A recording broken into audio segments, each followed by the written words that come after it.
A'udzubillahiminasyaitonirrojim. Bismillahirrahmanirrahim. Teman-teman, kali ini saya ingin membahas perkara yang sangat serius, di mana perkara ini dari kemarin-kemarin banyak yang meminta kepada saya, yaitu kebenaran antara Syiah, Iran, dan Amerika, bahkan di sini saya akan mengupas kebenaran yang dimana sejatinya sedikit orang menyadarinya. Banyak orang yang tahu tetapi sedikit yang menyadarinya. Bahkan sampai-sampai memberikan pembelaan terhadap Syiah. Syiah itu masih bagian dari Islam, Syiah itu masih lurus, Syiah itu masih benar, Syiah itu baik. Karena apa? Karena berperan di dalam membantu Hamas untuk berperang dengan Israel. Kenapa? Nah, ini adalah taktik mereka untuk cari muka. Karena sejatinya mereka ini bermisi bukan untuk memerdekakan, tapi menghancurkan. Dan apabila Syiah sudah berkuasa, maka pembantaian pasti ada. Pasti ada. Dari tahun ke tahun itu ada. Dan sebelum kita masuk kepada pembahasan inti, mari kita bahas dari kebusukan Syiah. Kebusukan pencetus-pencetus Syiah sampai Syiah berdiri sampai sekarang.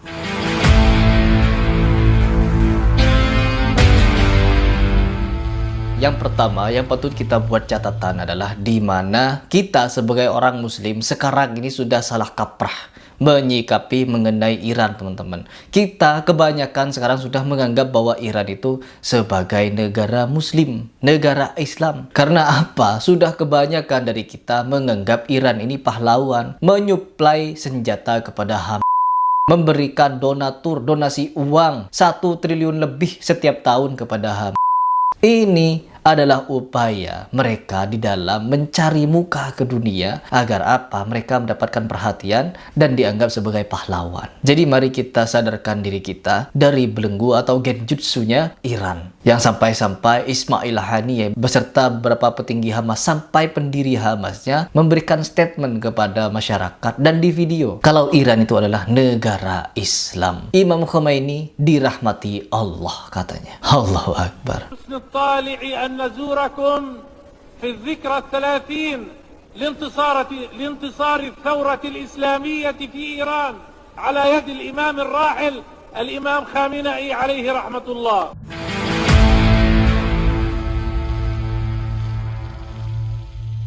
Dan tidak berhenti sampai di situ, teman-teman. Kalau kita berbicara tentang asal-usul orang Iran, teman-teman, dahulu kala orang-orang Iran itu terkenal sebagai penyembah api yang dikenal sebagai ajaran Majusi. Dan setelah penaklukan yang dilakukan oleh Umar bin Khattab, banyak sekali orang-orang Persia atau orang-orang Majusi ini bertakyah, ya, berpura-pura masuk ke dalam Islam. Ketika mereka masuk Islam, barulah merusak Islam itu dari dalam. Dengan cara apa? Melakukan adu domba, fitnah, pembunuhan, dan lain sebagainya. Sampai-sampai terjadi pembunuhan terhadap Khalifah Umar bin Khattab yang ditikam dengan pisau beracun oleh siapa? Oleh Abu Lu'lu'ah. Ini adalah cikal bakal terjadinya fitnah yang berkelanjutan dari Utsman, Ali sampai hari ini. Orang yang paling diagungkan oleh orang-orang Syiah adalah Lu'lu'ah tadi. Karena apa? Orang inilah yang berhasil membunuh Umar bin Khattab, orang yang paling dibenci oleh Syiah. Bukan cuma berhenti pada pembunuhan Umar bin Khattab. Keberlangsungan orang Syiah ini, orang-orang cikal bakal pembentuk Syiah ini, di dalam mereka membangun daulah-daulah mereka, itu dibangun dengan pertumpahan darah, fitnah-fitnah keji, adu domba, dan lain sebagainya. Mereka ini dibangun atas kekejaman.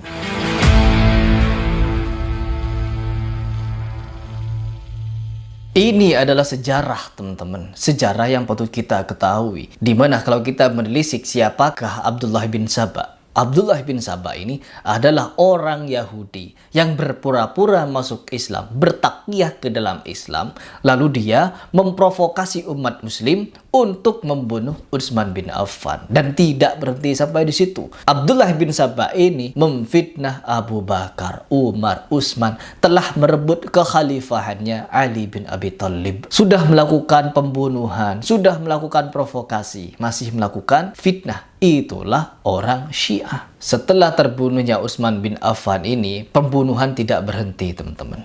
sampai terjadi kepada pembunuhan Ali bin Abi Thalib, Hasan dan Husain, sampai-sampai Abdullah bin Saba ini memberikan keyakinan doktrin yang sangat berbahaya kepada kaum muslimin yang menimbulkan perpecahan, sampai akhirnya muncullah pemahaman yang disebut sebagai Sabaiyah, cikal bakal Syiah yang ada sampai saat ini.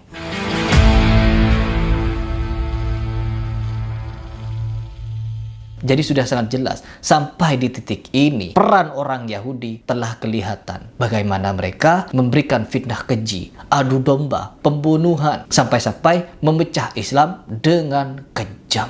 Dan kaum Syiah ini atau Sabaiyah, orang-orang yang telah dibentuk, ditempa oleh pengikutnya Sabaiyah, ya, orang-orang Yahudi ini yang telah memecah Islam dari dalam, berhasil memprovokasi perang Karbala sehingga membuat wafatnya Sayyidina Husain bin Ali. Jadi sudah sangat jelas sampai di sini seberapa besar pengaruh Yahudi terhadap perkembangan Syiah. Jadi ini adalah sepintas cuplikan bagaimana kekejaman sejarah kelam dari Syiah. Jadi mari teman-teman, kalau kalian masih menganggap Syiah Rafidhah ini memiliki rasa kemanusiaan terhadap kita, orang-orang Sunni ini, bacalah sejarah. Tetapi jangan baca sejarah dari literasi orang-orang yang berkebangsaan Israel seperti Haikal Hasan. Karena Haikal Hasan ini jelas berguru tentang sejarah Islam melalui orang Israel.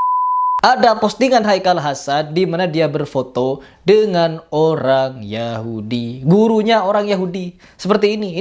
Ini dia yang posting, teman-teman. Ya, sedangkan saya sudah membaca buku karangan si Moses ini. Moses apa namanya saya? Sharon ini. Dia pernah menulis di dalam bukunya kalau biang kerok terorisme itu bersumber dari pemahaman mazhab Hambali. Dia yang nulis. Karena apa? Imam mazhab yang paling ketat di dalam beragama ialah Hambali. Di mana langsung dituduh, hobi nuduh memang. Ya, gurunya Haikal Hasan ini juga nuduh mazhab Imam Hambali sebagai pencetak teror.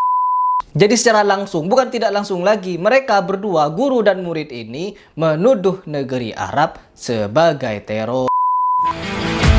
Karena apa? Kita harus mempelajari bagaimana orang-orang Syiah ini bertaqiyah, teman-teman. Yaitu menyembunyikan kebenaran. Yang pada awalnya mereka di hadapan kita seperti orang baik, seperti sahabat, seperti teman akrab. Tetapi kalau mereka di belakang kita, itu seperti harimau berbulu kambing. Ya, yang siap menerkam kita kapanpun. Karena apa? Sudah sangat-sangat jelas di mata sejarah. Dari tahun ke tahun, banyak sekali pembantaian yang mereka lakukan ketika mereka berkuasa. Palestina adalah salah satu negara yang pernah dijajah oleh Syiah. Syiah beserta orang-orang Israel bekerja sama menumpas orang-orang Palestina dari tahun ke tahun, bahkan lebih 10 tahun mereka melakukan pembantaian di tanah Palestina. Syiah dan Yahudi bekerja sama membantai orang-orang Palestina. Perlu dicatat kalian. Lalu pada Daulah Safawiyah, orang-orang Syiah di Iran membunuh 1 juta lebih pengikut Al-Imam Asy-Syafi'i. Apakah kita masih mengakui kalau mereka memiliki sifat kemanusiaan masih terhadap kita? Ya, tidak. Orang Yahudi menganggap kita itu layaknya binatang. Sedangkan orang Syiah menganggap membunuh kita adalah ibadah. Karena darah kita ini halal bagi mereka dan kita kafir bagi mereka. Karena apa? Karena kita tidak ikut akidah mereka. Tidak ikut mengkafirkan Abu Bakar. Tidak mengkafirkan Umar, Utsman, Aisyah, Abu Hurairah, dan semua sahabat. Mereka ini tidak mengambil semua hadis-hadis yang bersumber dari Abu Bakar, Umar, Utsman, Abu Hurairah, Aisyah. Semua hadis yang disampaikan oleh mereka, sahabat-sahabat ini, tidak mereka ambil. Mereka malah membuat tandingan-tandingan hadis-hadis buatan. Begitulah cara mereka di dalam merusak Islam. Syiah dibuat oleh Yahudi. Syiah dan Yahudi pernah bekerja sama menjajah Palestina. Pernah tercatat 2 juta kalau tidak salah ada perbedaan antara ulama, yaitu orang-orang Lebanon, orang-orang Syria, orang Iran, orang Irak, orang Yaman, orang Palestina dibantai dalam beberapa saat. 2 juta nyawa melayang. Sampai-sampai terlihat di jalanan tumpukan manusia yang telah dibunuh. Jasad-jasad di jalanan itu banyak, ditumpuk-tumpuk. 2 juta umat. Bayangkan, 2 juta umat itu adalah pengikut Al-Imam Asy-Syafi'i. Na'udzubillah min dzalik. Terus Terus mau masuki era modern, pernah dilakukan juga dan sempat diberitakan oleh beberapa media. Dan tercatat di sejarah Islam yang ditulis oleh beberapa ulama-ulama Sunni yang lurus bahwa dalam waktu sehari orang Syiah membunuh 140.000 pengikut Imam Syafi'i. Ditumpuk jasadnya. Kejam nggak? Kejam. Dalam sehari membunuh 140.000. Israel menjajah Palestina tercatat dari tahun 2008 sampai 2023 berjumlah 158.000. Berapa tahun itu? 16 tahun 158.000 yang dibunuh. Oleh siapa? Oleh Yahudi, oleh Israel. Sedangkan orang Syiah membunuh umat Sunni, orang yang mengikuti Imam Syafi'i, sehari 140.000.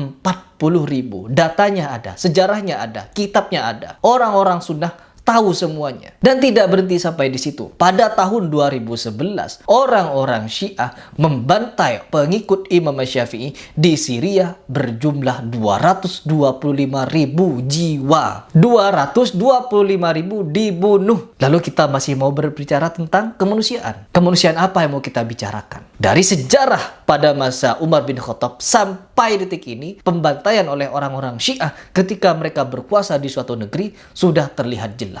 Bahkan mirisnya saya pernah membaca berita di Voice of Islam (VOA). Kalau kalian membaca beritanya, dalam waktu 12 jam orang-orang Syiah membombardir masjid-masjid di Irak. Siapa yang nyuruh? Orang Iran. Siapa lagi yang nyuruh? Pemimpin Syiah. Untuk ngapain? Untuk membasmi masjid-masjid. Bahkan di Iran ada satu masjid Ahlus Sunnah yang dibom, dilululantakkan oleh siapa? Oleh Syiah lagi. Tiba-tiba sekarang kita menganggap orang-orang Syiah ini sebagai pahlawan.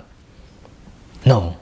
Sejarah kelam tidak bisa ditutupi. Dan kita sebagai orang yang melek kepada sejarah, orang yang bisa menerima kebenaran, dan jangan hanya menggunakan mata ini, tapi bukalah mata hati kita untuk melihat seperti apa sejarah Syiah yang sebenarnya. Kejahatan-kejahatan mereka, jahat mereka, kejam. Dan tidak perlu jauh-jauh kalau kita mengaku sebagai orang yang bermazhab kepada Imam Syafi'i. Imam Syafi'i tidak pernah melaknat kaum sebagaimana dia melaknat kaum Syiah dengan laknatan yang sangat-sangat berat. Tidak ada manusia yang jahat di muka bumi kecuali kejahatan, perlakuan, kelakuan dari orang-orang Syiah Rafidah. Tidak ada manusia terjahat di muka bumi kecuali Syiah Rafidah. Pembunuh berdarah dingin orang-orang Syiah ini. Na'udzubillah min dzalik. Sedangkan apa kata Imam Syafi'i? Jangankan kita mengakui mereka Islam, bermakmum, tidak sengaja kita sholat dengan mereka. Dan kita tahu kalau mereka bermazhab Syiah, sholat kita tidak sah. Jadi pada intinya, tidak ada toleransi terhadap Syiah. Kata siapa? Al-Imam Syafi'i. Tetapi kenapa orang-orang pendiri HAM